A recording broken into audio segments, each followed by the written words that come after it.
అస్సలాము అలైకుం వరహ్మతుల్లాహి వబరకాతుహు. ఈ గణతంత్ర దినోత్సవ సందర్భంగా మీ అందరి ముందు నేను మాట్లాడే అవకాశం లభించినందుకు నాకు ఎంతో గౌరవంగా ఉంది. ప్రతి సంవత్సరం జనవరి 26న మనమందరం గణతంత్ర దినోత్సవం ఎంతో ఘనంగా జరుపుకుంటాము.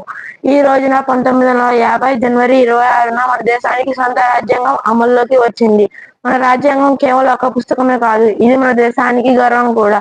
మన రాజ్యాంగం మనకు నీతి, స్వేచ్ఛ వంటి విలువలను అందజేస్తుంది. మన గణతంత్ర దినోత్సవం మనకు ఒక విషయాన్ని తెలుపుతుంది. అదేమిటంటే మనకు హక్కులతో పాటు బాధ్యతలు కూడా ఉన్నాయని. మన దేశాన్ని ప్రేమించడం అంటే కేవలం జెండా ఎగరవేయడమే కాదు, మన దేశం యొక్క విలువలను పాటించాలి, మన దేశం యొక్క స్వేచ్ఛలను పాటించాలి, మన దేశం యొక్క విద్యా విలువలను గౌరవించాలి. ఇవన్నీ దేశం యొక్క భక్తికి ఉదాహరణలు. మన దేశం యొక్క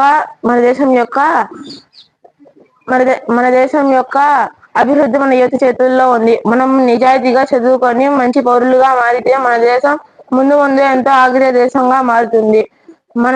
ఈ గణతంత్ర దినోత్సవ సందర్భంగా మనం అందరం ఒక విషయాన్ని తెలుపుకున్నాం. అదేమిటంటే మనకు బాధ్యతలతో పాటు హక్కులు కూడా ఉన్నాయని. రాజ్యాంగాన్ని గౌరవిద్దామని, మంచి పౌరులుగా మారదామని ప్రతిజ్ఞ చేసుకుందాం. జై హింద్.